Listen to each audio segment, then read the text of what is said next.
There is a place beyond the outermost edge of everything familiar, beyond the last faint warmth of the sun, beyond the orbits of the distant icy worlds, beyond the scattered debris fields that mark the furthest boundaries of our solar neighborhood, where space is simply dark. Not dark in the way a room is dark when the lights go out, but dark in a way that has no comparison in any human experience. A darkness that is not an absence of light, so much as a condition of the universe itself. A darkness that existed long before the sun was born, and that will persist long, long after it is gone. It is out here, in that perfect and indifferent darkness, that the story of our solar system is perhaps best understood. Not from the inside, not from the surface of the Earth with its noise and weather and ceaseless motion, but from a great and quiet distance, from a vantage point so remote that the entire system appears as nothing more than a faint, solitary point of light, embedded in the arm of a galaxy that is itself one of hundreds of billions scattered across an expanding universe. From out here, the 4.5 billion years of history that built this place, the sun, the planets, the moons, the asteroid belts, the vast cold cloud of frozen debris at the system's edge, all of it unfolds with the slow, unhurried patience of something that had no audience and needed none. This is the story of that history, told not with urgency, but with the same quiet reverence that 4.5 billion years of cosmic time deserves. There is something worth sitting with before the story begins in earnest. The solar system is not old in the way that a building is old, or a mountain, or even a continent. It is old in a way that defies any analogy drawn from ordinary life. 4.5 billion years. To put that number in some context, if the entire age of the solar system were compressed into a single calendar year, 1 year representing 4.5 billion years of real time, then all of recorded human history, from the first written language to the present, would occupy the final 1.5 seconds of that year's last day. The dinosaurs would have gone extinct sometime in the afternoon of December 30th. The oldest rocks on Earth would date back to early November, and the sun would have ignited on the morning of January 1st in an empty sky over a solar system that was only just beginning to exist. Everything in this story happens slowly, over immense spans of time, across distances that the mind can name but not truly hold. To understand how the solar system came to be, it is necessary to travel much further back than its formation, back into a time when the universe itself was still young, and when the atoms that would one day build our sun and our world had not yet been assembled anywhere in the cosmos. The universe is approximately 13.8 billion years old. In the earliest moments after its beginning, an event we call the Big Bang, though that name conveys more violence than the physics truly requires. The universe was a featureless, extraordinarily hot, extraordinarily dense place in which only the lightest elements could exist: hydrogen and helium, trace amounts of lithium, nothing heavier. The periodic table, in those first hundreds of thousands of years, was almost entirely empty. But the universe was not perfectly uniform. There were tiny, almost imperceptible variations in density, regions where matter was ever so slightly more concentrated than in the surrounding spaces. And over millions of years, those variations were slowly amplified by gravity. Denser regions drew in more material from their surroundings. They grew denser still. And in the darkest, most compressed pockets of this slowly differentiating universe, the very first stars began, almost imperceptibly at first, to form. Those first stars were nothing like our sun. They were enormous, hundreds of times more massive, burning with an intensity that stars of later generations rarely approach. They lived fast and died violently, consuming their hydrogen fuel in only a few million years before collapsing and exploding in supernovae of extraordinary power. But in their short, brilliant lives, they accomplished something that would quietly shape the entire subsequent history of the universe. In their cores, Under pressures and temperatures that exist nowhere else in nature, they forged heavier elements from the lighter ones: carbon, oxygen, silicon, iron, magnesium, sulfur. And when they died, they scattered those elements back into space, back into the dark, drifting clouds of gas that threaded through the early galaxy like slow, cold nebulae, moving through the dark between the stars. And for a very long time, that was all. Stars forming, stars burning, stars dying, the slow, patient enrichment of the galaxy, generation by generation, over billions of years.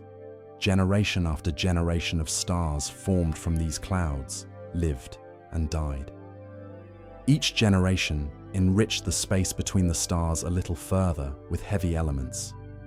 Each supernova scattered a new payload of assembled atoms across thousands of light years. And over billions of years, almost imperceptibly, the composition of the galaxy shifted from a universe of nearly pure hydrogen and helium to one threaded throughout with the raw ingredients for chemistry, for minerals, for worlds, and eventually for life.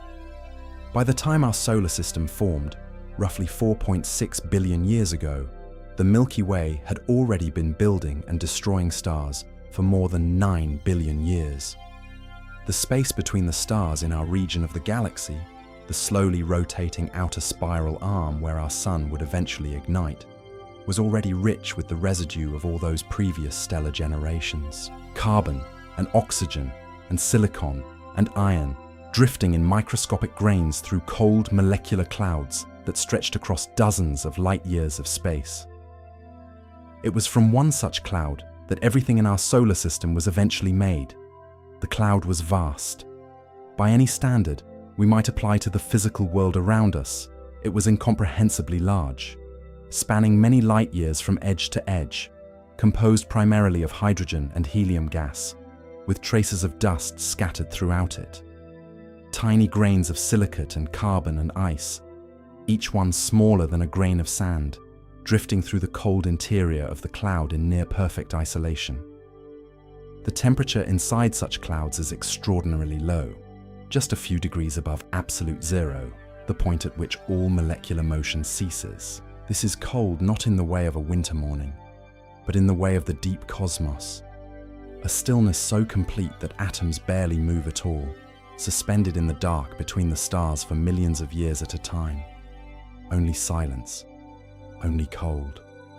Only the slow, patient drift of matter through the dark. These molecular clouds are among the most stable structures in the galaxy. They can persist for tens of millions of years, slowly drifting through the spiral arms, gradually accumulating material from the remnants of dying stars, changing almost imperceptibly over geological timescales. Most of them, most of the time, simply continue to exist, diffuse, dark, cold, and still. Vast structures of near-nothingness, adrift in a universe that is mostly nothing at all. But sometimes, something disturbs them. What disturbed the particular cloud that would become our solar system is not known with certainty. It is possible that a shockwave from a nearby supernova, the death of some large, short-lived star in the same region of the galaxy, passed through the cloud and compressed it slightly.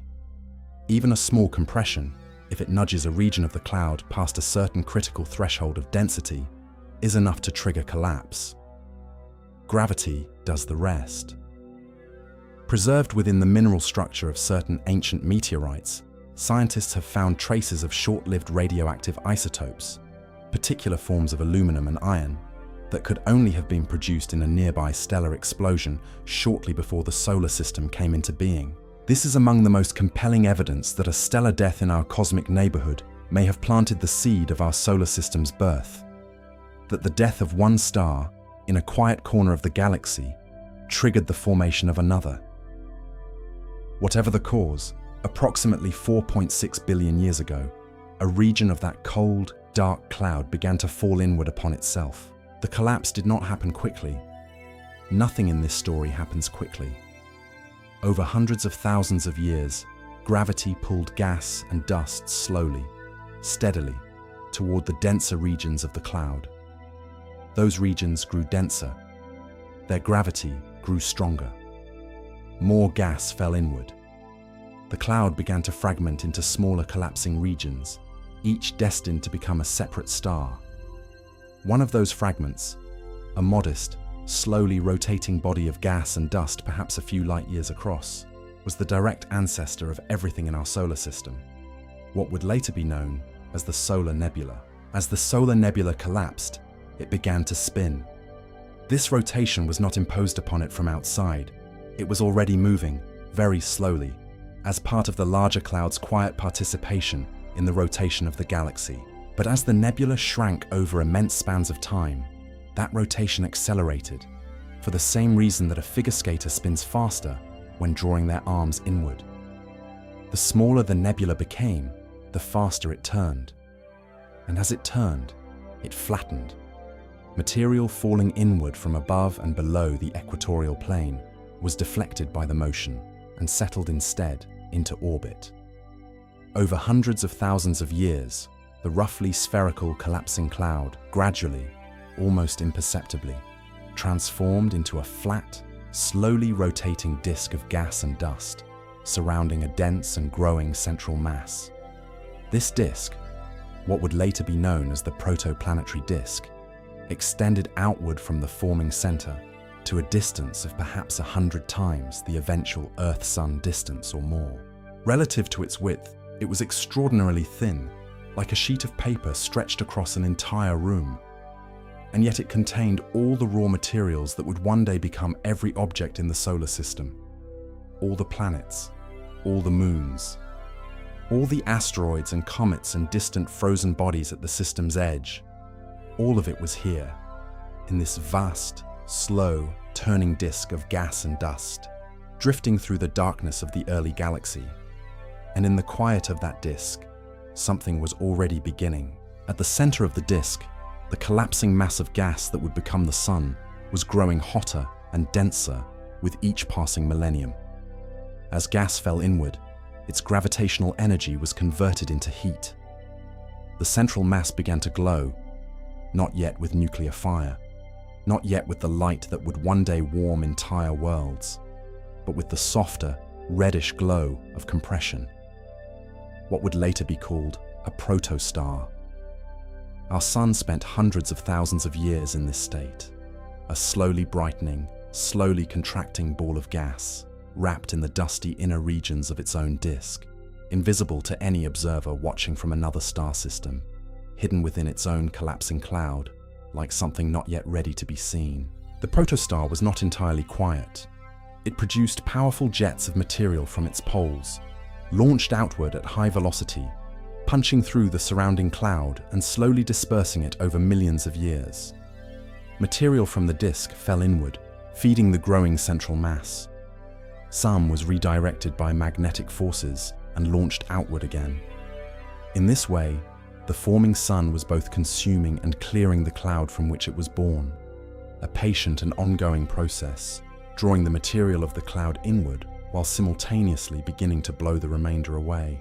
And then, at some moment approximately 4.57 billion years ago, a moment that left no direct record, but which can be inferred from the ages of the oldest known solid objects in the solar system, the core of the protostar reached a temperature of approximately 10 million degrees Celsius, and hydrogen nuclei began to fuse. The process of nuclear fusion, the welding together of lighter atomic nuclei to form heavier ones, releasing energy in the process, is the same process that powers every star in the observable universe. In our sun's core, hydrogen nuclei are ultimately fused into helium through a chain of reactions, and in this process, a small but finite amount of mass is converted directly into energy. The energy released in a single fusion event is tiny beyond any everyday comparison, but the number of fusion reactions happening every second in the sun's core is measured in numbers that have no analog in ordinary life.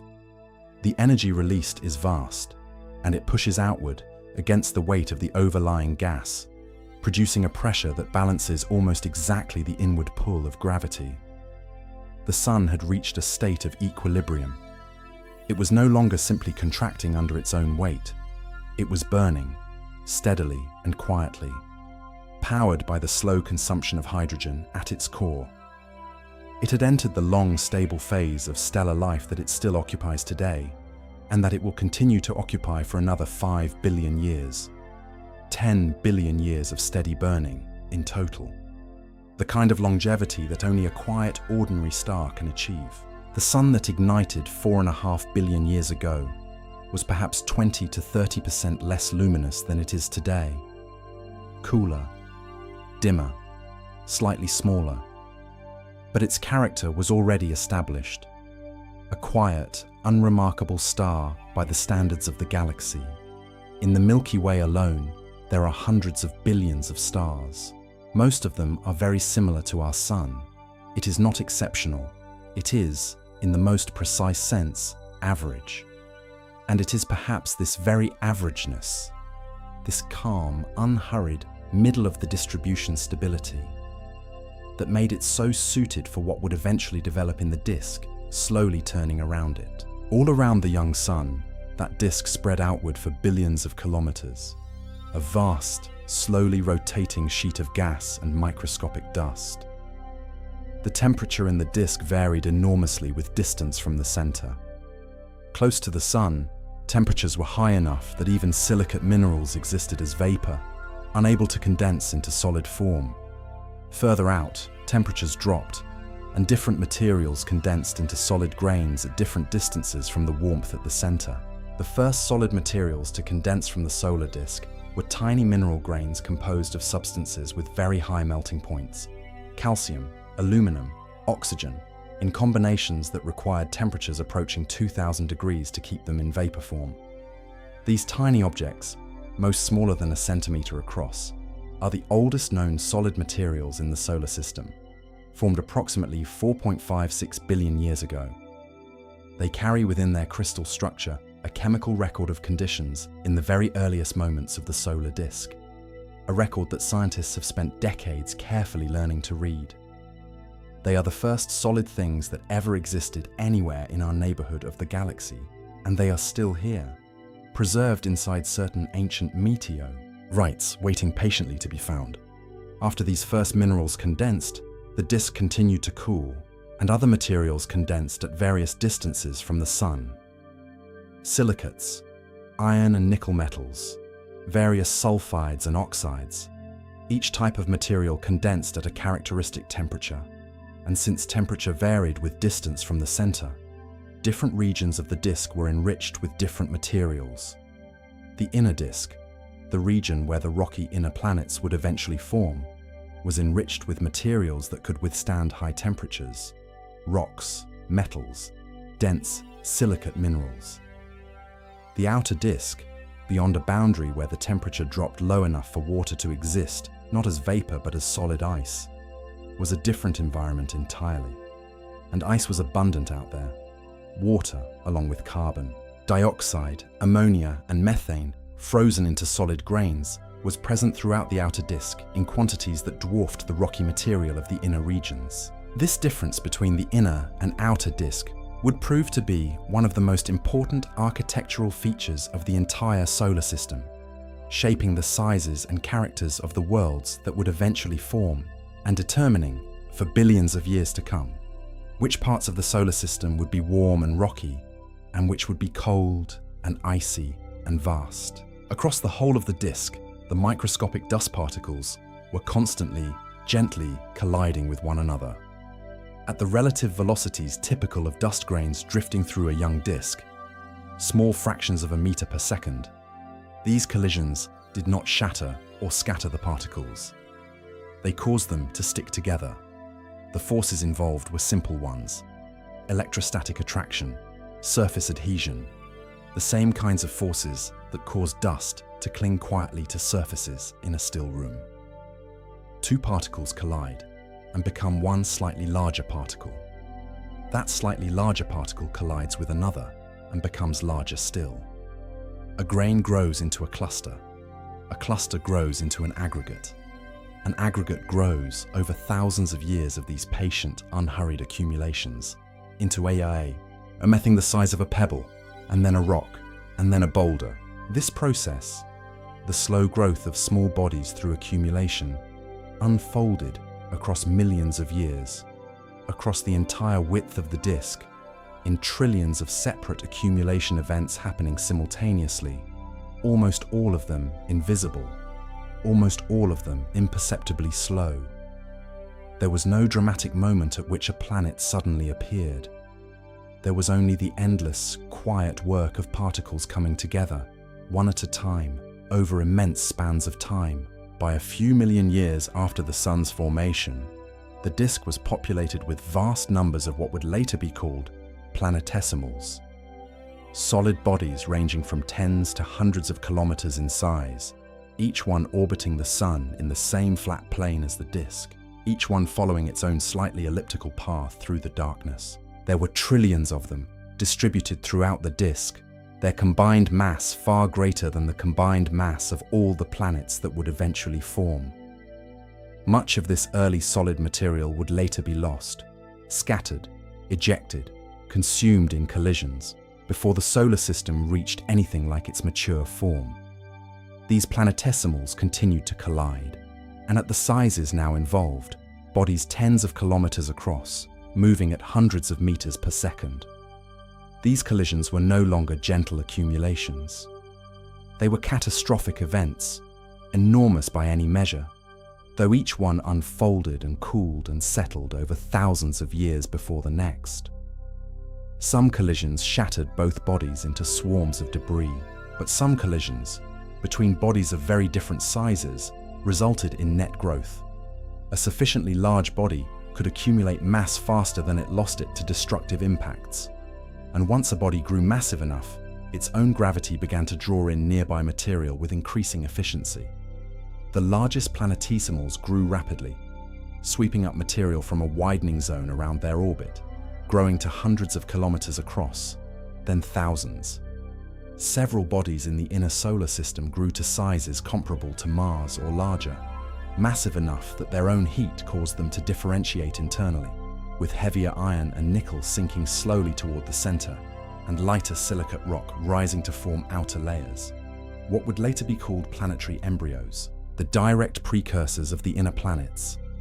And for a time, in the broad flat darkness of the disk, the embryos and the planetesimals and the drifting clouds of dust simply continued their slow, patient accumulation, moving towards something that would take millions more years to fully assemble.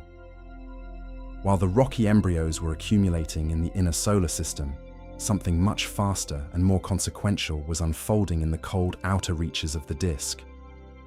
Beyond the frost line, the abundance of solid material was far greater, because ice, as well as rock, was available as a building block. Bodies in the outer disk were larger on average, and they accumulated more quickly, and several particularly large bodies, in the region roughly where Jupiter orbits today, grew to a critical threshold, approximately 10 times the mass of the Earth, at which something unprecedented became possible.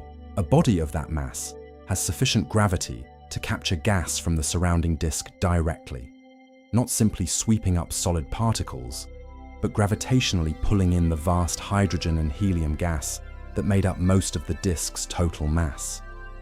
Once a solid core reaches this critical threshold, gas accretion begins, and it is a runaway process. More gas means more mass. More mass means stronger gravity. Stronger gravity means faster gas accretion. Within a relatively short span of time, perhaps as little as a few 100,000 years, an enormous gaseous envelope builds around the solid core, dwarfing it completely. This is how Jupiter came to be. Jupiter's solid core assembled from the abundant rocky and icy material of the outer disk, growing large enough and fast enough to trigger runaway gas accretion before the solar wind and radiation from the young sun could disperse the disk's gas. The result is the most massive planet in the solar system, a world so large that it contains more mass than all the other planets combined, more than twice over. If Jupiter were approximately 80 times more massive, the nuclear fires of a star would burn at its heart.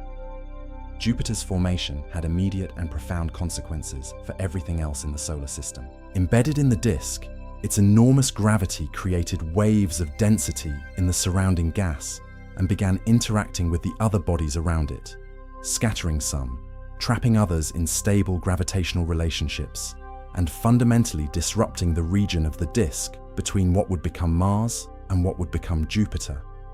In that region, there was enough solid material to potentially assemble another rocky world. But Jupiter's gravity prevented it. Every time a planetary embryo there grew to a significant size, Jupiter's gravitational influence slowly disturbed its orbit, making it more elliptical, increasing the relative speeds of collisions in the region. Higher collision speeds mean more destructive collisions, impacts that shatter rather than merge. Under Jupiter's patient, irresistible influence, the planetesimals in that region were never able to accumulate into a world. Instead, they were gradually scattered, depleted, and disrupted, some driven into the inner solar system, some flung outward to great distances. The remnant population, a tiny fraction of the original mass, settled into the region we now call the asteroid belt, a broad ring of rocky bodies orbiting between Mars and Jupiter, a permanent monument to a planet that gravity never allowed to form. Saturn formed somewhat later than Jupiter and somewhat further from the Sun, following a broadly similar path: solid core, critical threshold, runaway gas accretion. Saturn is less massive than Jupiter, roughly 1/3 of its mass, but still enormous by any other measure, and composed like Jupiter predominantly of hydrogen and helium.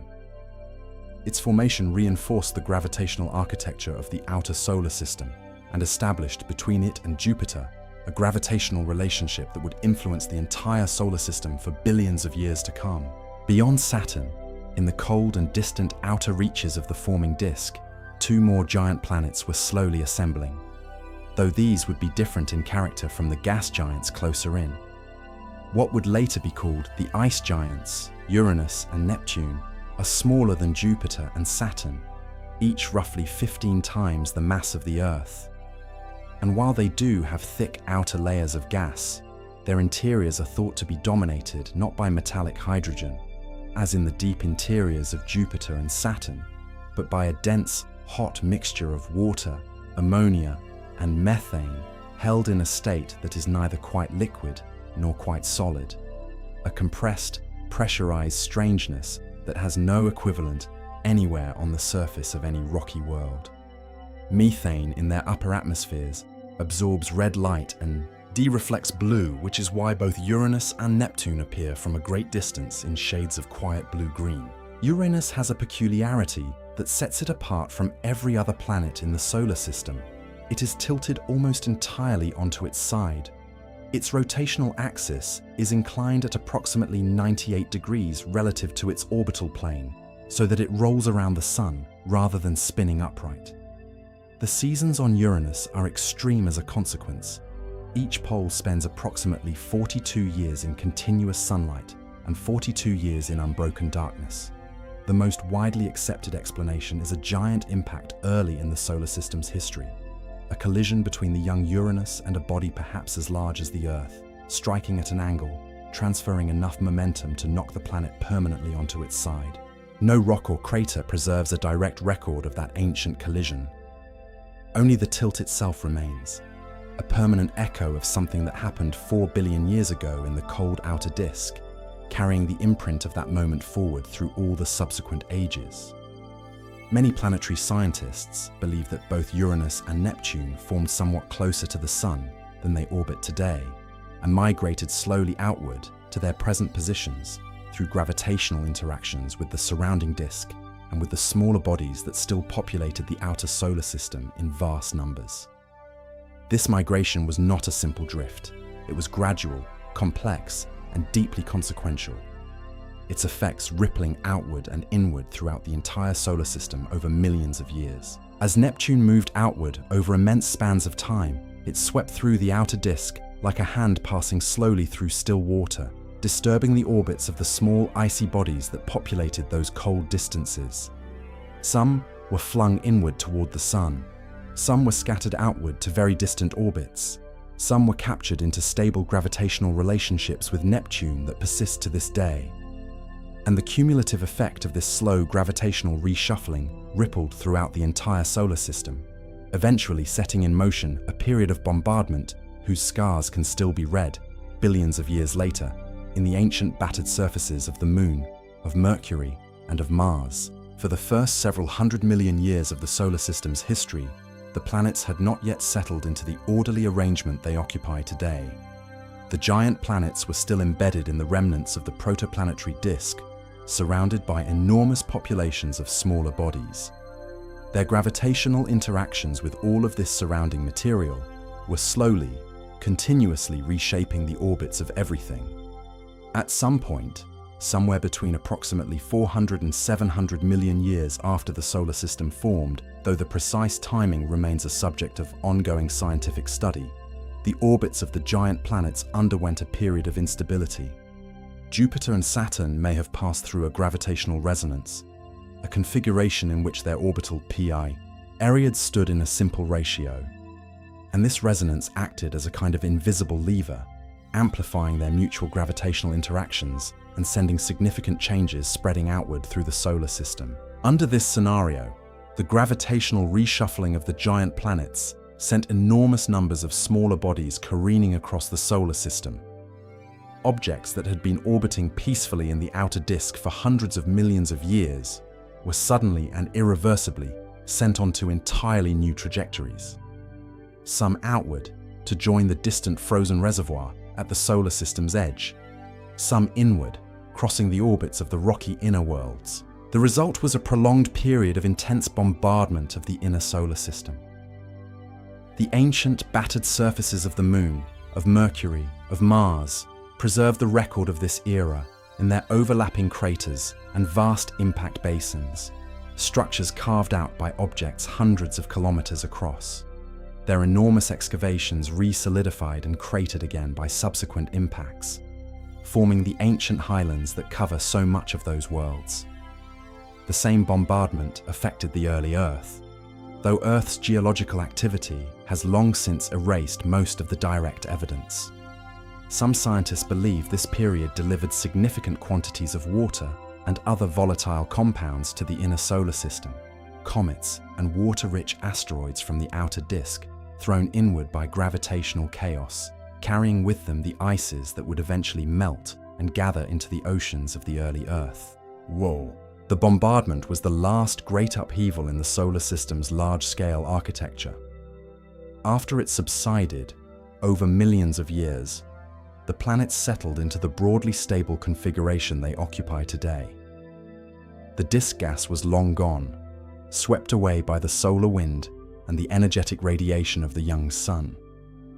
The vast populations of small bodies had been dramatically depleted. The solar system had, in a very general sense, found its shape, and a long quiet began. Mercury is the innermost planet, and in many ways the most extreme of the rocky worlds. It is a small body, only slightly larger than the Moon, orbiting very close to the Sun and completing one full circuit in just 88 Earth days. Its surface is ancient and heavily cratered, preserving a record of impacts from the earliest era of solar system history, with almost no subsequent geological modification. Among the most striking features on its surface is an enormous impact basin, roughly 1,500 kilometers across, carved out by a collision of tremendous energy sometime in the early solar system. The shockwaves from that impact traveled around the entire planet and focused on the point directly opposite the impact site, creating a region of fractured, chaotic terrain that still carries the mark of something that happened 4 billion years ago. Even in the oldest scars on the oldest worlds, there is a kind of quiet testimony, evidence of an ancient violence, now long stilled. Mercury has a surprisingly large iron core, disproportionately large relative to its overall size, containing more than 70% of its mass. One possibility is that Mercury formed in a particularly iron-rich region of the inner disk, close to the Sun, where high temperatures favored the condensation of metals over silicates. Another, perhaps more widely discussed, is that Mercury was once a larger body that suffered a giant impact early in its history. an impact energetic enough to strip away much of its outer silicate layers, leaving behind an iron-enriched remnant drifting in the innermost orbit of the solar system. This possibility echoes a pattern that appears more than once in the inner solar system, where giant impacts seem to have been a defining force in shaping the final characters of the rocky worlds. Venus is the second planet from the Sun, and in terms of size and bulk composition, it is the closest twin to the Earth in the solar system. The two planets are almost identical in diameter and mass, similar in density, similar in the broad composition of their silicate rocks. They formed through broadly similar processes, from broadly similar materials, at distances from the Sun that are not radically different from one another. And yet, they could not be more unlike each other in their present states. Venus today is hidden beneath a thick atmosphere of carbon dioxide, with clouds of sulfuric acid drifting quietly through its upper levels. The greenhouse effect on Venus is so powerful that its surface temperature reaches approximately 465 degrees Celsius, hotter than Mercury, despite sitting twice as far from the Sun. Its atmospheric pressure at the surface is roughly 90 times that of Earth at sea level. The surface is dominated by vast lava plains, volcanic highlands, and enormous shield volcanoes. The planet rotates extraordinarily slowly and in the opposite direction from most other planets, so that on Venus, the Sun rises in the west and sets in the east. Why Venus diverged so dramatically from Earth remains one of the most significant unanswered questions in planetary science. The leading hypothesis suggests that Venus lost its water early in its history, perhaps because the young Sun's ultraviolet radiation slowly dissociated water molecules in the upper atmosphere, allowing hydrogen to escape to space over millions of years. Without water, the processes that regulate carbon dioxide levels on Earth, the slow chemical weathering of silicate rocks, which draws carbon dioxide out of the atmosphere and locks it into carbonate minerals, may have broken down on Venus, allowing carbon dioxide to accumulate over billions of years and driving the runaway warming that now defines it. But the precise sequence of events on the early Venus is difficult to reconstruct. The planet's thick clouds and extreme surface have so far resisted the kind of detailed investigation, though, that might fully answer these questions. And it remains, in many ways, a mystery wrapped in an orange haze. Mars is the fourth planet and the last of the rocky inner worlds. It is smaller than Earth, roughly half Earth's diameter, 1/10 of Earth's mass, and it orbits at roughly 1.5 times Earth's distance from the Sun. Today, Mars is cold and dry and largely still. Its thin atmosphere provides almost no protection from solar radiation. Its surface temperatures range from moderate warmth at the equator in summer to extraordinary cold at the poles in the depths of a Martian winter. The surface is covered in ancient craters and vast volcanic structures, colored in shades of red and orange by iron oxide minerals, rust, that coat the surface rocks and the fine dust that blows across the plains in slow seasonal storms. But Mars was not always this way.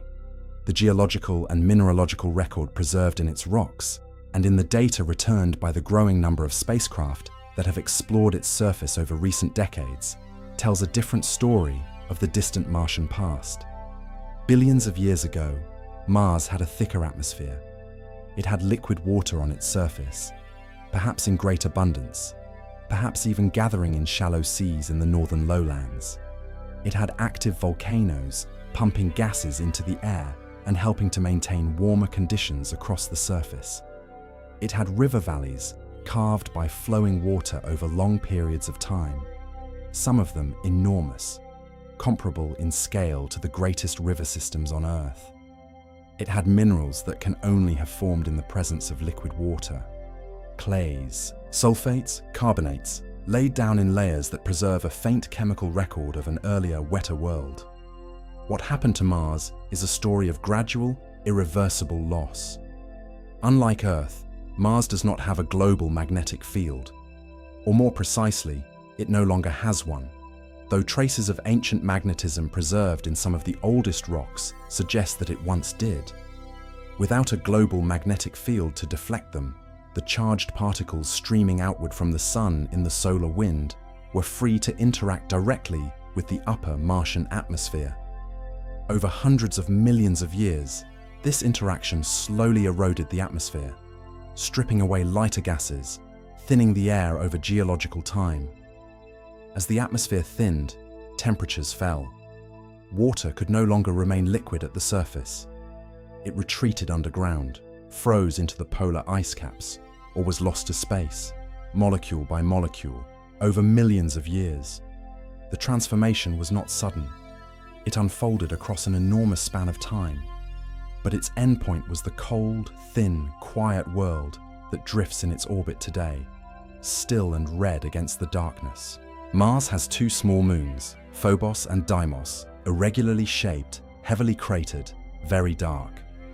For a long time, they were thought to be captured asteroids, wanderers from the nearby asteroid belt that strayed too close to Mars and were drawn into orbit. More recent analysis suggests they may instead have formed from the debris of a large ancient impact on Mars itself, relics of a collision as old as the solar system, quietly circling the world that made them, as they have circled it for billions of years. The Moon, Earth's moon, is the most studied body in the solar system after the Earth itself, and its origin is one of the most carefully examined questions in all of planetary science. For much of the 20th century, three competing ideas existed about how it formed: that it coalesced alongside the Earth from the same disk material, that it was captured by Earth's gravity after forming elsewhere, or that it was somehow flung off from the early Earth through rapid rotation. Each of these ideas faced significant problems when tested against the detailed evidence. Then, in the 1970s, a new hypothesis emerged, what would later be called the giant impact hypothesis. It proposes that the Moon formed from the debris of a catastrophic collision between the early Earth and a body roughly the size of Mars, a planetary embryo that had been growing quietly alongside the Earth in the inner solar system for millions of years. This body struck the young Earth at a glancing angle, at a velocity of several kilometers per second. The impact was inconceivably energetic, enough to largely vaporize and melt the outer layers of both colliding bodies, launching enormous quantities of material into orbit around the Earth. This debris, a ring of vaporized rock and molten droplets circling the young Earth, gradually accumulated through the same slow processes that have built the planets themselves into the Moon. This hypothesis explains several otherwise puzzling features of the Earth-Moon system. It explains why the Moon has a very small iron core, because the debris came predominantly from the silicate mantles of the two colliding bodies, not from their iron-rich cores, which had already sunk to the interiors. It explains why the Moon is so dry compared to many other solar system bodies, because the violence and extreme temperatures of the impact drove off volatile compounds, including water. And it explains the striking similarity in isotopic composition between the rocks of the Earth and the rocks of the Moon, because both formed from largely the same mixed material, the product of the same cataclysm. The collision is thought to have occurred approximately 4.5 billion years ago, within the first 100 million years of the solar system's history. In its aftermath, the Earth was left largely molten, its outer layers heated to extraordinary temperatures by the energy of impact. Its surface, a global ocean of magma radiating heat into the dark of the early solar system. The young Moon was much closer to the Earth than it is today, perhaps only a few Earth radii distant, also largely molten, glowing in the blackness, slowly developing a thin and fragile crust as its surface began to cool. From that beginning, the Moon has been slowly, patiently moving away. The tidal forces between the Earth and the Moon, the gravitational pulling of each body on the other, creating slow tidal deformations in the solid rock as well as the ocean, transfer energy from the Earth's rotation to the Moon's orbit. The Earth has been gradually slowing. The Moon has been gradually retreating. 4 billion years ago, the Moon may have been 15 or 20 times closer than it is today, enormous and reddish in the ancient sky. Today it sits at an average distance of 384,000 kilometers, withdrawing at approximately 4 centimeters per year, a pace so slow it has no human analog, but accumulating to an enormous distance over geological time. Between the orbits of Mars and Jupiter, a vast region of the solar system is populated by millions of rocky and metallic bodies, ranging in size from Ceres, roughly 945 kilometers in diameter, all the way down to pebbles and grains of dust. What we now call the asteroid belt is often imagined as dense and treacherous, filled with constant collisions and close approaches. The reality is far quieter. The total mass of all material in the asteroid belt is less than 4% of the mass of the Moon. The average distance between objects large enough to be seen from nearby is measured in hundreds of thousands of kilometers. Crossing the asteroid belt is, overwhelmingly, an experience of crossing nothing, of passing through emptiness, in which the occasional distant speck of rock might just be visible if one were looking carefully in exactly the right direction. The asteroids are not the ruins of a destroyed world. They are material that never successfully formed a world in the first place, disrupted and depleted over billions of years by the gravitational influence of Jupiter, preserved in a kind of permanent incompleteness. They are, in a sense, the fossils of the solar system's formation process, survivors of the era of planetesimals, objects that have been present since nearly the very beginning, slowly, quietly evolving through occasional collisions and gradual gravitational drifts. The composition of the asteroid belt is not uniform. There is a broad gradient from the inner belt, where rocky silicate asteroids are most common, to the outer belt, where darker carbon-rich bodies dominate. Some asteroids are almost pure metal, iron and nickel, the exposed cores of ancient differentiated bodies whose outer layers were stripped away in collisions long ago. Some are composed of primitive material that has barely changed since the solar nebula first condensed, preserving a chemical record of conditions 4.5 billion years ago. Some contain water locked in hydrated minerals, formed when liquid water was present on their parent bodies in the earliest years of the solar system. Occasionally, collisions in the asteroid belt send fragments onto new orbits that eventually cross the path of the inner planets.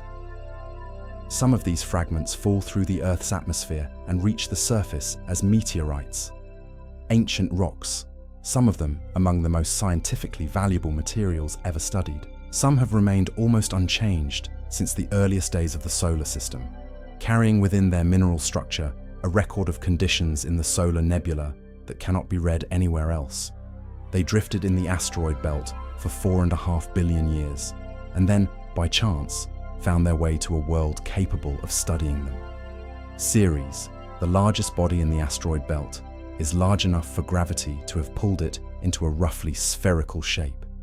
Its surface shows bright patches, regions of highly reflective material exposed in impact craters, identified as deposits of sodium carbonate and related compounds, materials that can only have formed in the presence of liquid water. Ceres appears to have been, and may still faintly be, geologically active, with subsurface liquid water or brine playing a quiet role in its cold surface processes. Even here, in the stony debris between Mars and Jupiter, the solar system retains surprises. Jupiter, seen from a great distance, is an object of quiet grandeur. The most massive planet in the solar system, containing more mass than all the other planets combined, more than twice over. It moves through its orbit with a kind of slow, regal heaviness, its enormous gravity shaping the space around it and the orbits of everything within its reach. The center of mass of the Jupiter-Sun system lies just barely outside the surface of the Sun itself. In a technical sense, both the Sun and Jupiter orbit a common point, a gravitational balance struck 4.5 billion years ago and maintained, patiently, ever since. Jupiter's atmosphere is the most visually complex and dynamic of any planet in the solar system. Its famous banded structure, alternating light zones and darker belts running parallel to the equator, reflects the vast circulation patterns of its deep, turbulent atmosphere. The zones are regions of rising gas, the belts are regions of descending gas, and the boundary between them is populated by eddies and vortices of enormous scale. The Great Red Spot, a storm that has been observed continuously since at least the 17th century, and possibly much longer, is an anticyclonic vortex roughly the size of the Earth, maintained by the complex dynamics of Jupiter's vast atmosphere, slowly shrinking over recent centuries, but persisting still, turning quietly in the cold and dark of the hour. Our solar system as it has turned through all of recorded human history, and long before. Below the visible cloud layers, Jupiter's atmosphere deepens into a realm of increasing pressure and temperature. At a depth of roughly 20,000 kilometers below the cloud tops, the pressure is so extreme that hydrogen is compressed into a state in which it conducts electricity like a metal. This metallic hydrogen, carrying electrical currents as it swirls within Jupiter's rapidly rotating interior, is the source of Jupiter's powerful magnetic field, the strongest of any planet in the solar system, roughly 20,000 times stronger than Earth's. This field extends outward from Jupiter for millions of kilometers in every direction, creating an enormous magnetosphere that shapes the space environment around the planet and traps charged particles in radiation belts of extraordinary intensity. Jupiter has many moons, at least 95 confirmed at the time of writing, with more being discovered as observational tools improve. The 4 largest were first observed in January 1610, and they are worlds in their own right, each with its own character, each with its own story. Io is the most volcanically active body in the solar system. Its surface is covered in hundreds of active volcanic features: calderas, lava flows, eruption plumes reaching hundreds of kilometers above the surface, driven by the tidal heating generated by Jupiter's gravitational flexing of its interior. Io's orbit is locked in a resonance with its neighboring moons, and this resonance keeps its orbit slightly elliptical, ensuring that Jupiter's gravity continuously kneads and heats the moon's deep interior, generation after generation, over billions of years. The result is a world that looks entirely unlike anything else in the solar system. Bright orange and yellow sulfur compounds coating a surface that is constantly being resurfaced. Older craters buried and erased almost as quickly as they form. Io is a world that never gets to be old. It is continuously remade. Europa, by contrast, appears quiet on its surface, a world of smooth ice, crisscrossed by long, shallow ridges, pale and still. But beneath that surface, something quietly remarkable may be occurring. Beneath a shell of water ice perhaps 10 to 30 kilometers thick, there almost certainly lies a vast global ocean of liquid water, kept from freezing not by solar warmth, which at Europa's distance from the sun is far too faint, but by the same tidal heating mechanism that drives Io's volcanic extremes. Europa's ocean is in contact with its rocky seafloor, and the combination of liquid water, internal heat, and the chemical complexity provided by rocky substrates is considered by many scientists to be one of the most plausible environments for life beyond Earth anywhere in the solar system. Future spacecraft missions are planned to investigate this possibility, but for now, the ocean remains hidden beneath the ice, dark and still and unknowably deep. Ganymede is the largest moon in the solar system, larger even than the planet Mercury, and the only moon known to generate its own magnetic field internally. Callisto, the outermost of the 4 large moons, is the most heavily cratered body in the solar system. Its ancient dark surface bearing the accumulated record of billions of years of impacts with almost no geological modification since a frozen chronicle of the late heavy bombardment and all the quieter eons that followed. Callisto has barely changed. It is a world that simply endured, patient and unchanged, through the entire history of the solar system. Saturn is the jewel of the solar system, a world whose visual beauty, even seen through a modest telescope, has caused observers across centuries to pause in something approaching wordless wonder. Its rings, extending outward from the planet's equator in a vast flat disk of ice and rock, are the most spectacular structure in the solar system and one of the most recognizable sights anywhere in the observable universe. Like Jupiter, Saturn is a gas giant composed primarily of hydrogen and helium, with a complex and dynamic atmosphere. But Saturn is less dense than Jupiter, so much less dense in fact that it would float in water, were any body of water large enough to contain it. Its low density reflects the predominantly gaseous composition of its enormous volume. Saturn's rings are made almost entirely of water ice, with smaller amounts of rock and other materials. They are extraordinarily thin relative to their width, in many places only 10 to 100 meters thick, yet extending more than 120,000 kilometers from the planet's center. They are not a solid surface, but a vast collection of individual particles, from tiny grains to house-sized chunks, each one independently orbiting Saturn, the ensemble forming something that appears solid from a great distance, but is, in reality, a slowly churning community of ice, each piece following its own quiet path around a distant planet. The rings are geologically young, far younger than Saturn itself. Analyses of their mass and composition suggest they formed within the last few 100 million years at most, possibly as recently as 100 million years ago, long after complex life had already appeared on Earth. In the long history of the solar system, they are a recent detail. The most likely explanation is that a large moon, or perhaps a collection of bodies that drifted too close to Saturn, was torn apart by tidal forces, its material spreading into the ring plane and grinding down into the glittering particles that make the rings what they are today. A world unmade, and in its unmaking, becoming something even more beautiful. Saturn's largest moon, Titan, is a world of strange beauty and amber skies. Its atmosphere is primarily nitrogen, as Earth's is, with methane and a rich mixture of complex organic molecules drifting through it.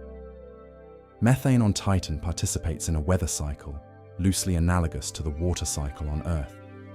It evaporates from the surface, condenses in the atmosphere, and falls as rain onto the surface below. But at Titan's surface temperature, roughly 179 degrees below 0 Celsius, liquid water cannot exist. Instead, lakes and seas of liquid methane and ethane gather near the poles, the only bodies of standing surface liquid known to exist on any world other than Earth. A world with rain and rivers and seas, and yet utterly unlike anything those words normally suggest.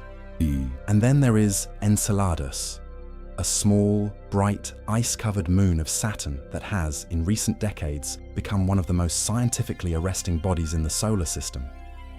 Near its south pole, warm fissures in the icy crust allow jets of water vapor and ice particles to erupt continuously into space, feeding one of Saturn's faint outer rings. These jets are sourced from a subsurface liquid water ocean, heated by tidal interaction with Saturn. Detailed analysis of the jet material by visiting spacecraft has found not just water, but complex organic molecules, molecular hydrogen, and silica particles consistent with hydrothermal activity. Hot water reacting with rock somewhere on the ocean floor, far beneath the ice.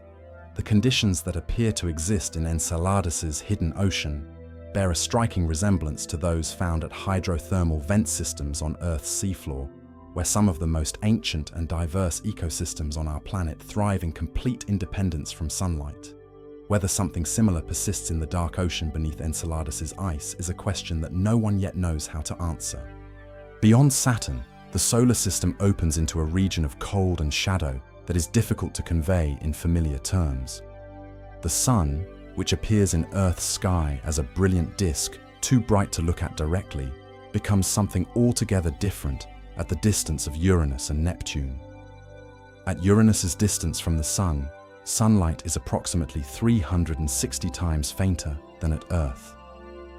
The Sun would appear as a brilliant star, still the brightest object in the sky, still bright enough to cast faint shadows, but it would provide only a fraction of the warmth and light that defines our world's experience of it.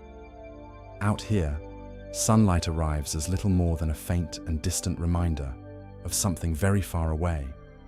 Uranus orbits the Sun at roughly 19 times the Earth-Sun distance, completing one full orbit in approximately 84 Earth years. Its extreme axial tilt means that each pole receives more than 40 years of continuous sunlight, followed by more than 40 years of complete darkness.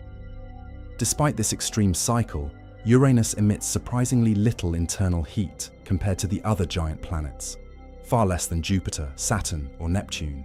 Why Uranus is so internally cold relative to its neighbors is another of the outer solar system's quiet puzzles, possibly related to some internal structure that suppresses the flow of heat from deep within toward the surface. Neptune orbits even further out, at approximately 30 times the Earth-Sun distance, completing one orbit in 165 Earth years. Despite being the furthest planet from the Sun and receiving only 1/900th of the solar energy that Earth receives, Neptune has the fastest winds in the solar system, speeds measured at over 2,000 kilometers per hour. This energy cannot come from the Sun. Neptune still retains a substantial internal heat source, the lingering warmth of its formation still slowly seeping outward through its interior, driving the violent atmospheric dynamics of an otherwise quiet and distant world. Neptune's largest moon, Triton, orbits in the wrong direction, moving opposite to Neptune's rotation in a retrograde orbit that almost certainly means it was not formed alongside Neptune, but was captured from the outer solar system, probably from the distant population of icy bodies that lies beyond the planets. Triton is the coldest surface ever measured by any spacecraft to visit the solar system, approximately 235 degrees below 0 Celsius. And yet even here, in this extreme cold, at this extreme distance, geological processes persist. Active geysers erupt through the icy surface, dark plumes rising kilometers above it before being swept sideways by thin winds. When the Voyager 2 spacecraft flew past Triton in 1989, those plumes were visible, quiet evidence, in the most remote place any human spacecraft had visited, that the universe remains restless even in the deepest cold. Triton's days as a moon are, in astronomical terms, numbered. Orbiting in the wrong direction, it is slowly, imperceptibly, losing energy to tidal interactions with Neptune, spiraling inward. In approximately 3.6 billion years, it will either collide with Neptune or be torn apart by tidal forces and spread into a ring system, the latest in a long history of moons destroyed and rings created and rings eventually dispersed, a cycle that has been repeating itself quietly throughout the solar system since nearly the beginning. Beyond the orbit of Neptune, the solar system does not simply end. It continues outward into increasingly cold and dark regions, populated by icy bodies that represent the surviving remnants of the disk from which the planets formed. From roughly 30 to 50 times the Earth-Sun distance, there stretches a broad ring of icy bodies, what would later be known as the Kuiper Belt, drifting in the cold far beyond the outermost planets. The Kuiper Belt is in some ways an outer analogue to the asteroid belt, a region populated by the remnants of the solar system's formation, bodies that never successfully accumulated into a planet, preserved in the cold outer reaches in much the state they were in when they first formed billions of years ago. But the Kuiper Belt is much larger than the asteroid belt, and its inhabitants are different in character. Because they formed beyond the frost line, in the cold outer reaches of the protoplanetary disk, they are composed primarily of ices, water ice, ammonia ice, methane ice, rather than the rock and metal that dominate the inner belt. Mixed with the ices are organic compounds and some rock, giving many of these bodies a dark, reddish surface coloration that comes from the slow irradiation of organic molecules by cosmic rays and ultraviolet radiation over billions of years. They are stained by time itself, colored by the slow chemistry of deep space acting on them over the entire age of the solar system. The largest known Kuiper Belt bodies include Pluto, Eris, Makemake, Haumea, and several others, each large enough for gravity to have pulled it into a roughly spherical shape, but not large enough to have cleared its orbital neighborhood of other objects. Pluto was identified first in 1930 and classified for decades as a planet before the discovery of bodies of similar or greater size in the same region led to a reconsideration.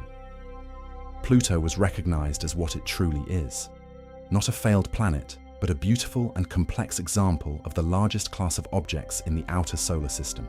When the New Horizons spacecraft flew quietly past Pluto in July 2015, what it revealed was extraordinary. Not a dead, featureless ball of ice and rock, but a world of remarkable geological complexity. Nitrogen ice plains, smooth enough to suggest geological activity within the last few million years. Mountain ranges of water ice rising several kilometers above the surrounding surface. Delicate haze layers extending hundreds of kilometers above the ground, and a vast heart-shaped region of bright nitrogen ice that seemed, in its own quiet way, to gaze back at the distant sun as the spacecraft drifted silently past. Pluto's largest moon, Charon, is half the diameter of Pluto itself, an extraordinary ratio, and together the two form a binary system, orbiting a common center of mass that lies in the empty space between them. Two frozen worlds, bound to each other by gravity, drifting together in the cold outer reaches of the solar system, carrying between them the quiet record of 4.5 billion years in the dark. Still further out, beyond the Kuiper Belt, lies a region of the solar system that has never been directly observed. A vast, spherical shell of icy bodies surrounding the solar system in all directions, at distances ranging from roughly 2,000 to perhaps 100,000 times the Earth-Sun distance. This is what would later be understood as the Oort cloud.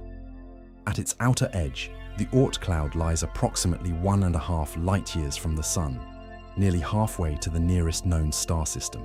At that distance, the Sun would appear as merely the brightest star in the sky, its warmth entirely unfelt, its gravity still present but extraordinarily faint, a thread of connection stretched almost to breaking across an immense gulf of space. Objects in the outer Oort cloud orbit the Sun so slowly, their orbital periods measured in millions of years, that they have barely moved at all since the solar system formed. Only darkness, only the faintest trace of distance, only the faintest trace of gravity reaching outward across the void. The Oort cloud has never been directly seen. No spacecraft has ever come close to it. Its existence is inferred from the orbital properties of the long-period comets that occasionally fall inward through the solar system. Their paths trace back to a vast, roughly spherical distribution of bodies at enormous distances from the Sun. The Oort cloud is thought to contain trillions of icy bodies, the accumulated remnants of all the material that was slowly ejected from the inner and outer solar system during the great era of gravitational reshuffling. It is, in a sense, the solar system's record of everything that was cast outward and never returned. A cold, dark archive at the edge of the light. The Oort cloud is also not entirely the solar system's own. Over the billions of years since its formation, the Sun has drifted through various regions of the galaxy, and passing stars have had ample time to perturb its outermost reaches. It is possible that some fraction of the objects in the outer Oort cloud were captured from the disks of other stars that passed nearby in the very early history of the solar system, when stellar encounters were more frequent and the Sun was still embedded in the loose cluster of stars in which it was born. In this sense, the outer boundary of the solar system is not a clean edge, but a blurred and contested zone, a region where the Sun's gravitational ownership of its surroundings shades gradually into the wider gravitational landscape of the galaxy. The solar system does not end sharply.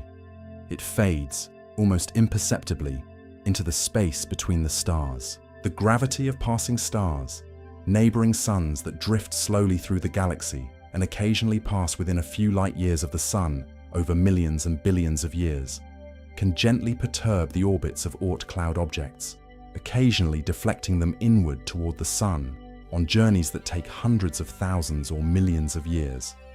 The galactic tide, the differential gravitational pull of the mass of the entire Milky Way galaxy, acting across the vast extent of the solar system, also plays a quiet role in slowly disturbing these distant orbits. These subtle forces, operating almost imperceptibly over immense spans of time, ensure that even the outermost reaches of the solar system are never entirely still. Some of those inward-falling bodies, diverted by stellar neighbors or by the slow pull of the galaxy, become comets. Objects that, as they approach the sun over centuries or millennia of travel, are slowly warmed, their volatile ices beginning to sublime. A cloud of gas and dust forms around the nucleus, sometimes expanding to sizes comparable to or larger than the sun itself.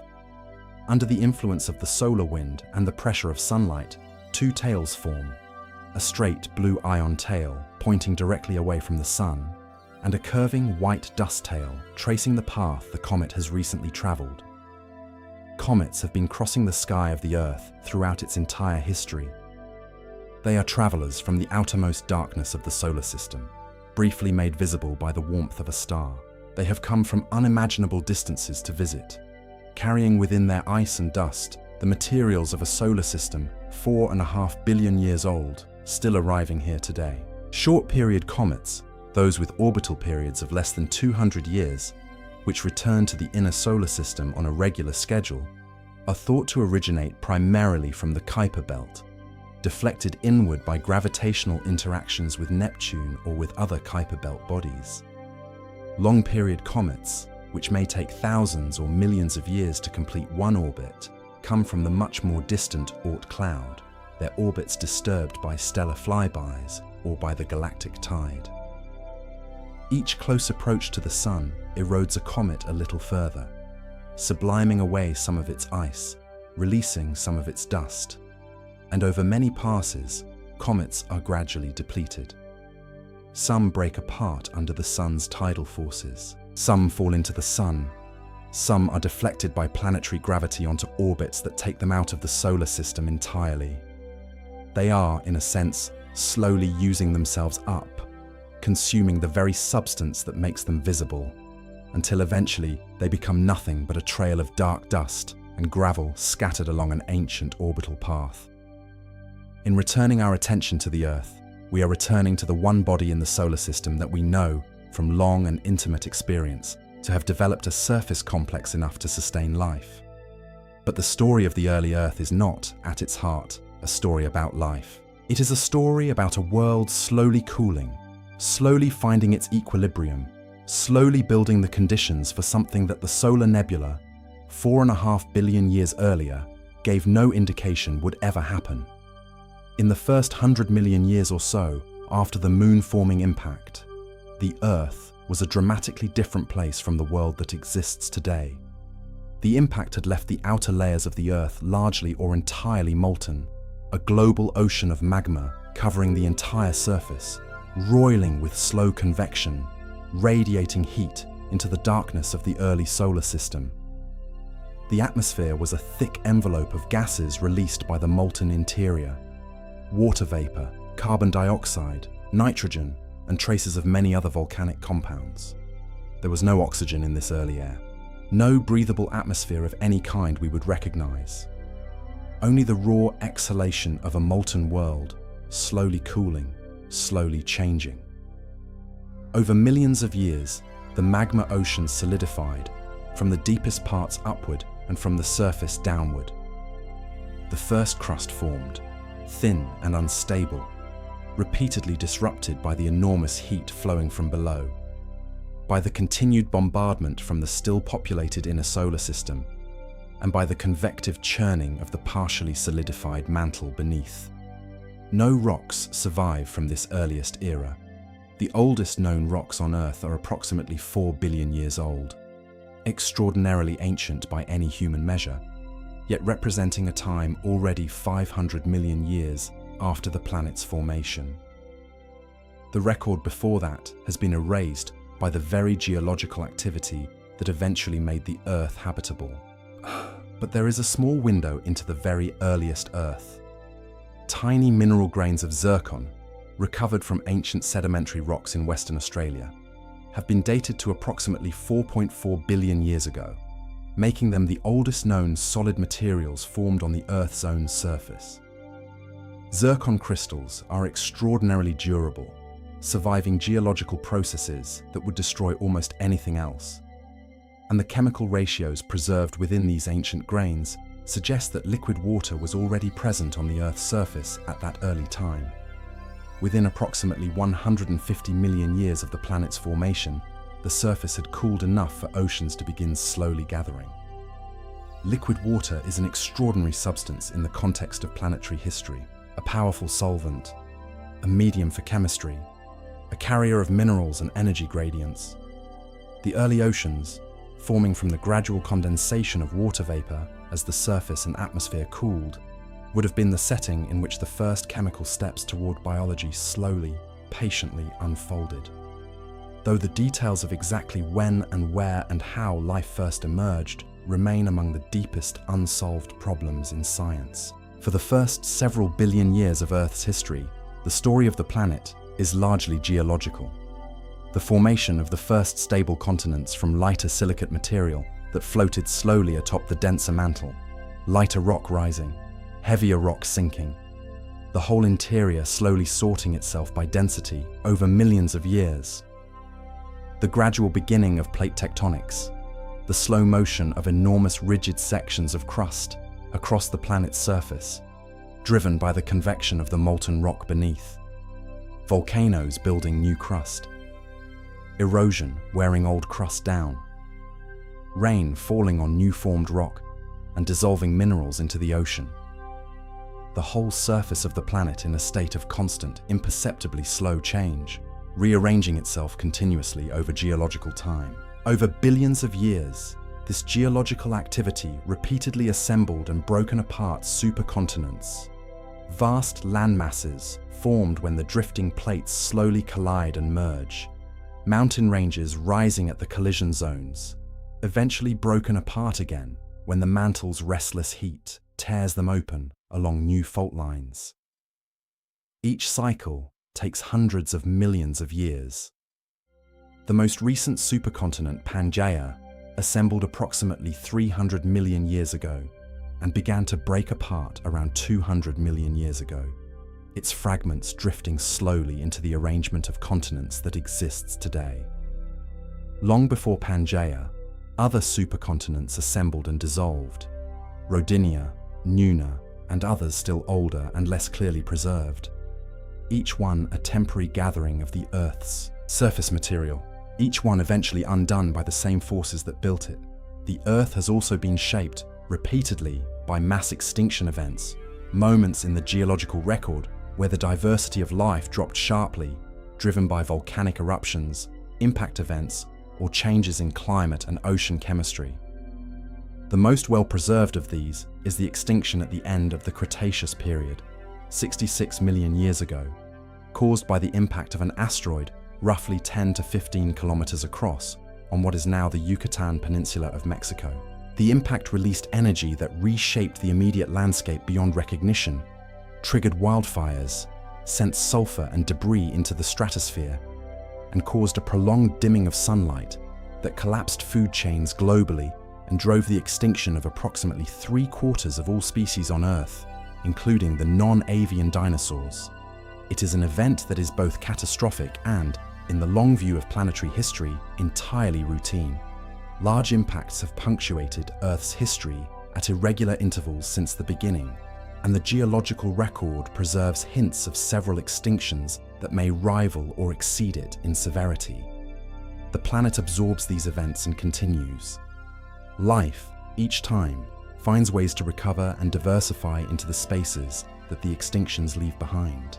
By approximately 3.5 billion years ago, somewhat more than a billion years after the Earth's formation, life of some kind was already present in the ancient ocean. The evidence comes from several directions.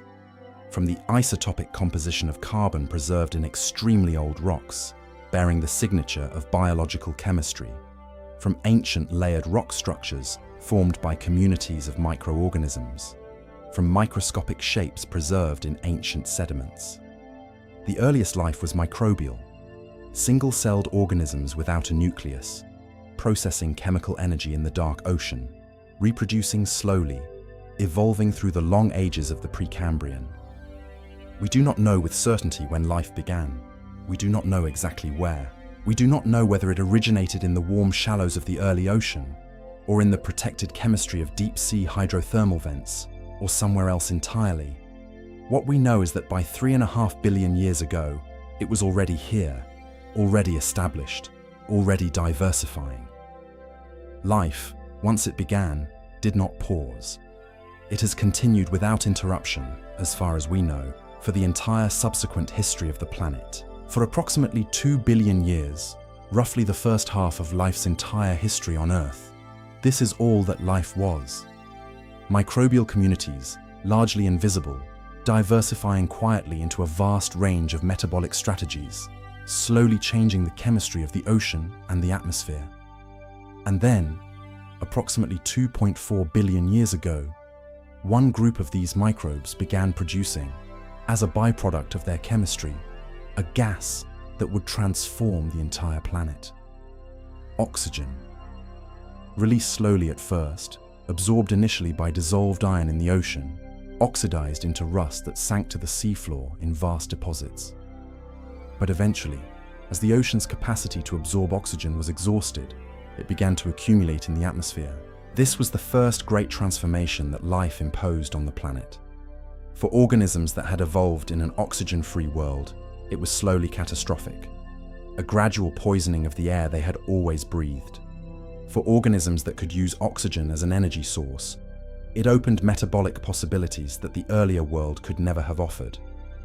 Oxygen is a far more powerful fuel than the alternatives. Organisms capable of aerobic respiration could extract far more energy from the same food sources, sustaining far more complex behaviors and structures. Life, in quietly changing its environment, had changed the conditions for all future life. It was the first time, and not the last, that life on Earth transformed the very planet it inhabited. By approximately 2 billion years ago, a further step had been taken: the emergence of the eukaryotic cell, a cell with a proper nucleus, its genetic material enclosed within a membrane, and within its structures thought to be the descendants of ancient bacteria that were engulfed by a different organism, and, rather than being digested, became permanent internal partners. This event, endosymbiosis, as it would later be known, was one of the most profound transitions in the history of life. The structures within every complex cell that generate energy from oxygen are thought to be the remnants of this ancient alliance, still carrying their own small loops of genetic material, still dividing semi-independently within the cells they have inhabited for 2 billion years. An alliance struck in the ancient ocean, carried forward unbroken to the present. For another billion years, life remained microscopic. And then, in the geological record of approximately 600 to 540 million years ago, something shifted. Animals began to appear, multicellular organisms with bodies, with movement, with something approaching complexity. Within a geologically brief span of time, the body plans of most of the major groups of animals appeared in the fossil record: shells, eyes, limbs. The architecture of predation and defense that would define the subsequent history of animal life on Earth, established in that brief and remarkable interval. The rest of the history of life on Earth, from those first animals to the present, is a story of extraordinary complexity and change, of extinctions and radiations, of continents drifting and climates shifting and species evolving and disappearing and being replaced by others. It is a story that could fill many libraries. Here, in the context of the solar system's full history, it is simply the most recent and most complex chapter of a story that began 4.5 billion years ago with the collapse of a cold, dark cloud. A chapter remarkable not because the physics of that collapse required it, but because nothing about those physics seemed to forbid it. The solar system we inhabit now is not the chaotic, violent place it was in its earliest years. The great bombardments have long since subsided. The disk gas evaporated billions of years ago. The planetary embryos were consumed long ago in the final rounds of accretion. What remains is a mature, settled, and remarkably stable configuration. 8 planets on broadly circular, coplanar orbits, attended by their moons, all of them slowly, quietly, processing through the long middle age of a solar system that still has roughly 5 billion years ahead of it before the sun begins to change. This does not mean the solar system is static. Over billions of years, even the apparently stable orbital configurations of the planets may drift slightly. There is a small but finite possibility, according to some gravitational simulations run over very long timescales, that the orbital parameters of Mercury could be perturbed over the next few billion years to the point where it experiences a close encounter with Venus or with the Earth. This is not a likely outcome. The probability is calculated at a few percent at most. But it is a reminder that even in the settled solar system of today, the gravitational dance that began 4.5 billion years ago has not entirely finished. The solar system is stable, but it is not frozen. On timescales measured in billions of years, it remains subtly, slowly, in motion. The asteroid belt continues to evolve, slowly. Collisions still occur, not as frequently as in the early solar system, but steadily enough to gradually grind down the population of larger bodies over geological time, producing dust that spirals slowly inward toward the sun. The Kuiper belt continues its slow evolution, its population gradually depleted by collisions and gravitational ejections across billions of years. The Oort cloud drifts in its vast dark shell, occasionally disturbed by the slow passage of neighboring stars, occasionally releasing an icy traveler inward toward the light. Even in the quiet of the mature solar system, nothing is entirely still. The sun itself continues to slowly brighten, as it has been doing since its formation. In approximately 1 billion years, it will be warm enough that liquid water will cease to be stable at Earth's surface under current atmospheric conditions. The first sign of a change that will, over subsequent billions of years, become profound. In approximately 5 billion years, the hydrogen at the sun's core will be sufficiently depleted that the sun will begin the long process of expanding, slowly at first, then more dramatically, into what is called a red giant. Over millions of years, its outer layers will swell outward to perhaps 100 times the sun's current radius. The surface will cool and redden. The innermost planets will be consumed or scorched beyond recognition. The outer solar system, still cold and still dark, will for a brief span of astronomical time receive more warmth than it has ever known.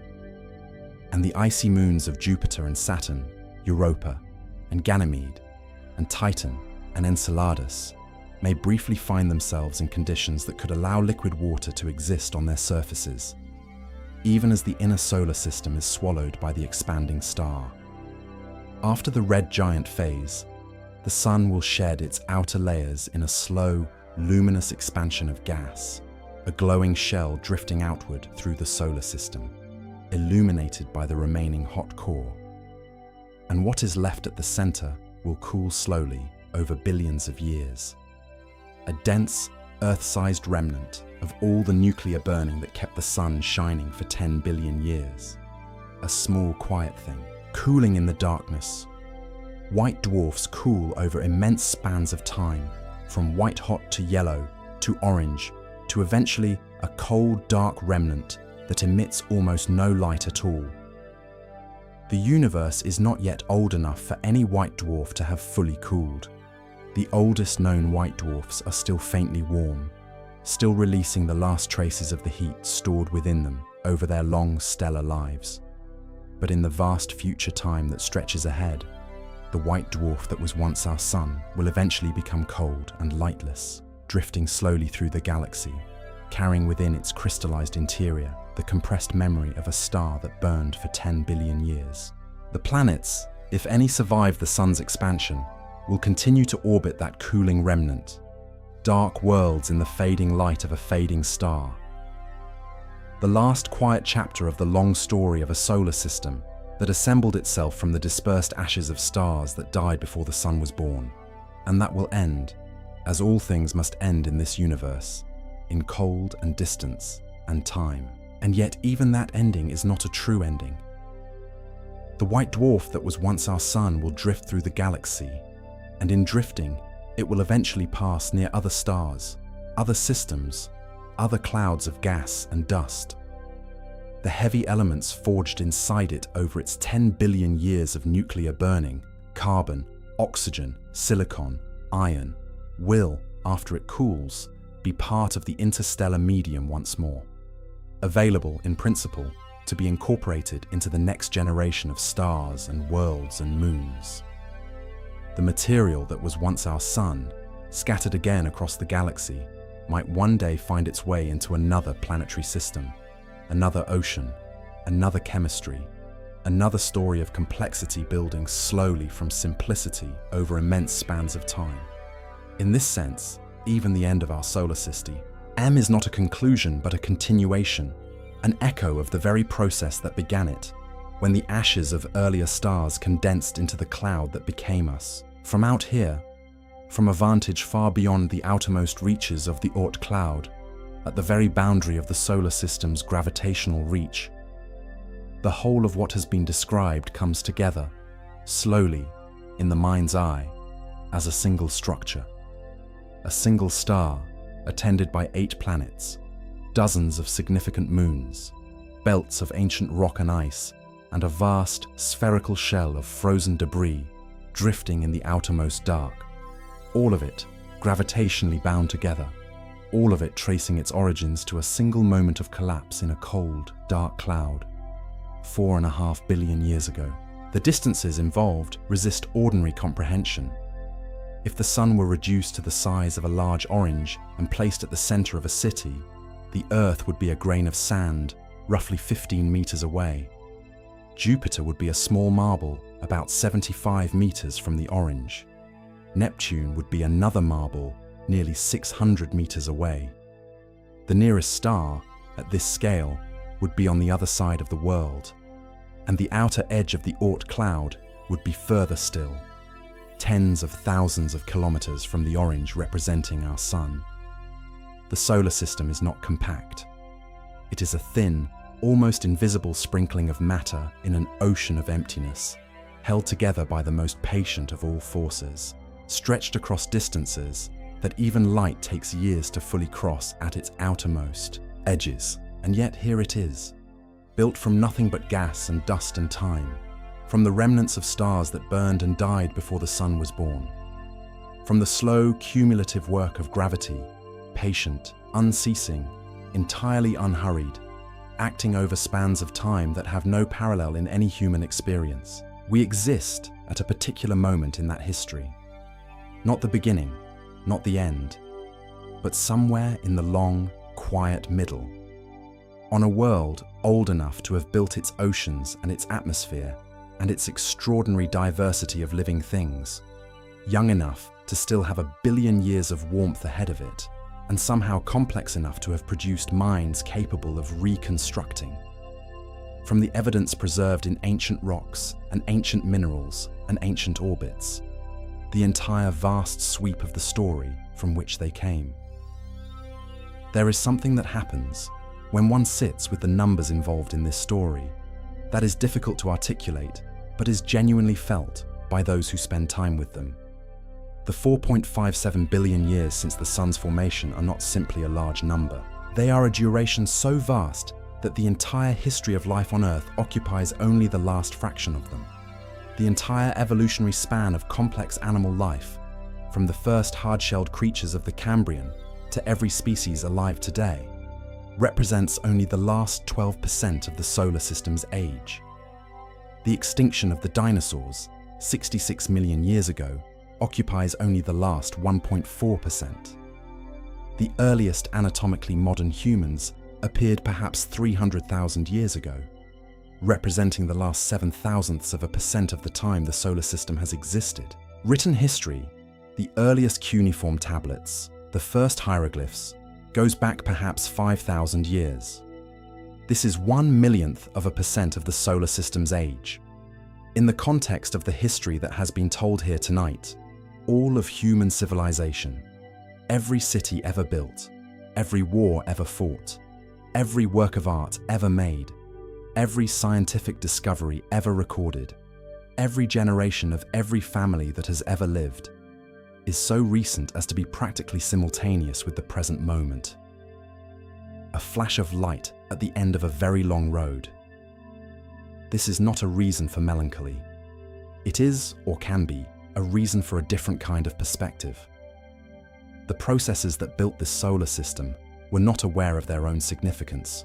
The collisions that built the Earth, the impacts that shaped the Moon, the slow differentiation of a magma ocean into a layered world, the patient accumulation of an ocean from the condensation of ancient volcanic steam. None of it happened for any reason. It happened because physics and chemistry and gravity operate according to consistent principles, and given sufficient time and sufficient raw material, those principles produce complexity. Dust becomes pebbles. Pebbles become planets. Planets, in at least one case, produce oceans. Oceans produce life. Life produces, eventually, minds capable of reconstructing the 4 billion-year story of the world they live on. That chain, from dust to thought, unfolded over timescales that are, by any human measure, incomprehensible. And yet here it is, laid out across geological time in the strata of ancient rocks, and the isotopic ratios of ancient minerals, and the orbital dynamics of ancient bodies that have been circling this star since long before anything on Earth was capable of noticing them. That chain, from cold dark cloud to living knowing world, unfolded over timescales that are, by any human measure, incomprehensible.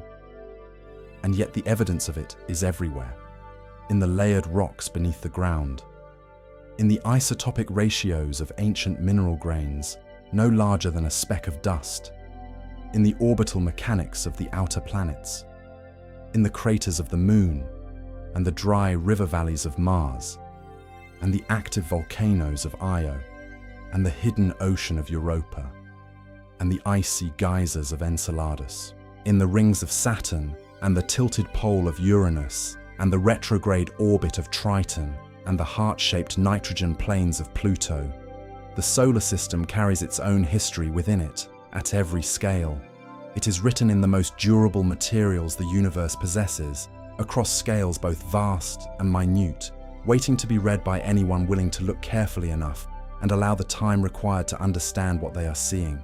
And the act of reading it, of holding even a fraction of it in mind at once, is one of the quieter achievements of the minds that this particular solar system happened to produce. Out here at the edge of everything, in the cold and the dark beyond the last icy bodies that still feel the sun's gravitational hold, the solar system recedes slowly behind us into a single point of light, one among hundreds of billions scattered across the galaxy, each one carrying its own system of worlds in silent orbit, each one the center of its own long, quiet story. The universe continues to expand in all directions, as it has for nearly 14 billion years. The galaxy continues its slow, patient rotation. Other stars burn and age and die, and in their deaths, seed the clouds from which other solar systems will one day form. Other worlds accumulate. Other long histories begin. And in this one quiet corner of the Milky Way, the sun rises over the Earth as it has risen for 4 billion years, warming the surface of a world that was assembled from dust and silence and the long patience of gravity, and that somehow, across an almost incomprehensible span of time, became capable of looking up and wondering where it came from.